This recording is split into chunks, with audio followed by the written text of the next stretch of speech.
একমাত্র আমি ব্রাজিলে কিছু টেলিস্কোপ পাঠাতে পেরেছি। এত কম দামের মধ্যে বাংলাদেশে আর কেউ টেলিস্কোপ ডেভেলপ করছে বলে আমার মনে হয় না আর কি। আমার একটা টেলিস্কোপের কেনার ইচ্ছা ছিল, কিন্তু অনেক দাম হওয়ার কারণে সেই টেলিস্কোপ আমি কিনে উঠতে পারিনি। তো আমার নিজের জন্যই একটা মূলত টেলিস্কোপ তৈরি করতে গিয়ে আমি টেলিস্কোপ বানানোর কাজ শুরু করি। সো সেখান থেকে এই টেলিস্কোপ আমি তৈরি করি এবং এই টেলিস্কোপ দিয়েই আমি আকাশ দেখা শুরু করি। সো যখন মনে হলো যে যেহেতু আমার টেলিস্কোপ কাজ করতেছে এবং টেলিস্কোপ দিয়ে আকাশ দেখা যাচ্ছে, তো তখন মনে হলো যে আরও অনেকেরই কম দামে টেলিস্কোপের দরকার পড়তে পারে। তো সেইখান থেকে আমি কমার্শিয়ালি টেলিস্কোপ তৈরি করা শুরু করি। 2009-12 থেকে আমি প্রথম কমার্শিয়াল টেলিস্কোপ সেল করা শুরু করি আর কি।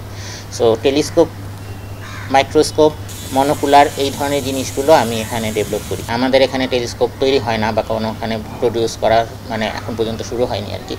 সো যে কারণে দেখা যায় যে বাইরের যেগুলো ভালো ব্র্যান্ডের টেলিস্কোপ সেগুলোর অনেক প্রাইস পড়ে যায়, আর যেগুলো আপনার কিছু কম প্রাইসে পাওয়া যায় সেগুলো দেখা যায় চায়না থেকে আনা হয়, কিন্তু প্রোডাক্টের মান দেখা যাচ্ছে আপনার টেলিস্কোপটা যেমনই হোক, দেখতে শুনতে ওটা যতই চকচক করুক না কেন, ভেতরে অপটিক্সটা যদি ভালো না হয় বা অপটিক্সটা যদি ইউজার ফ্রেন্ডলি না হয়, তাহলে সেই টেলিস্কোপ আসলে খুব একটা দিন খুব একটা দিন আপনার এই টেলিস্কোপ সার্ভিস দিবে না। আমি এখানে টেলিস্কোপগুলো তৈরি করি এবং আমি নিজে এখানে লেন্সগুলোকে তৈরি করি এবং এই লেন্সগুলো যদি কোনো কারণে ভবিষ্যতে যদি এরকম ফাঙ্গাস বা এরকম কিছুর সম্মুখীন হয়, তখন আমি এগুলোকে আবার পরিষ্কার করে ঠিকঠাক করে দিতে পারি। সার্ভিসিংয়ের বিষয়টা এখানে আছে, যেটা বাইরের টেলিস্কোপে এই বিষয়টা নাই। আর 20, 25, 30, 35, 1-1.5 লাখ টাকারও টেলিস্কোপ আছে, কিন্তু এখন কথা সবার পক্ষে 20-30 হাজার 25 হাজার টাকা দিয়ে টেলিস্কোপ কেনার সামর্থ্য নাই, কিন্তু তাদের শখ আছে একটা টেলিস্কোপ দরকার, বা তারা মনে করে যে হ্যাঁ একটা টেলিস্কোপ থাকলে আমি আকাশ দেখতে পারতাম। সো তাদের কথা চিন্তা করে আমি কম টাকার মধ্যে টেলিস্কোপ তৈরি করা শুরু করি। তো অনেক গবেষণার পর আমি এই ধরনের টেলিস্কোপগুলো তৈরি করতে সক্ষম হই। এগুলো আপনার এই যে দেখতেছেন এই টেলিস্কোপটা, এটার প্রাইস 2500 টাকা, আর এটার প্রাইস 5500 টাকা।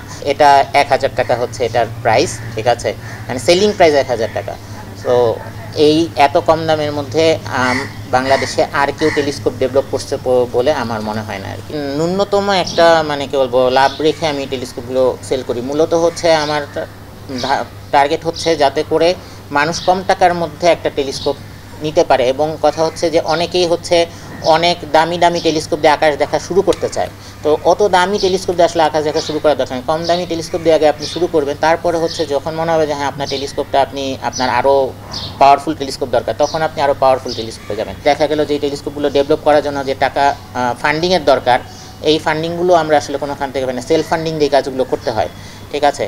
তো এতে যেটা হয় যে দেখা গেছে যে একটা টেলিস্কোপ সেল করে সেইটার যে প্রফিট হয় সেই টাকা দিয়ে আরেকটা টেলিস্কোপ ডেভেলপ করতে হয়। প্রাইভেট বা গভর্নমেন্ট থেকে যদি কোনো রকমের ফান্ডিং বা এরকমের কিছু পাওয়া যেত, তাহলে এই কাজটাকে আরও ভালো এবং এগুলো ফিনিশিং আরও সুন্দর করে দেওয়া যেত। এবং আমরা যেমন এখন চায়না থেকে প্রোডাক্ট এনে এখানে সেল বিক্রি করে অনেকে, ঠিক আছে। সো যদি আমরা এখানে এই ধরনের প্রোডাক্ট ডেভেলপ করতে পারতাম, আমরা হয়তো অন্য কোনো দেশে আমাদের প্রোডাক্টগুলোকে সেল করতে পারতাম, ঠিক আছে।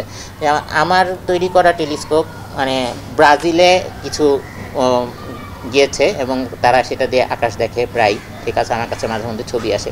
সো একমাত্র আমি ব্রাজিলে কিছু টেলিস্কোপ পাঠাতে পেরেছি। এরকম আমি যদি এরকম টেলিস্কোপ তৈরি করতে পারি এবং আরও যদি এটাকে আমরা বাইরের দিকে বাইরে বিভিন্ন দেশে যদি পাঠাতে পারি, তাহলে আমাদের দেশি একটা প্রোডাক্ট বাইরে বিভিন্ন জায়গায় পৌঁছে যেত।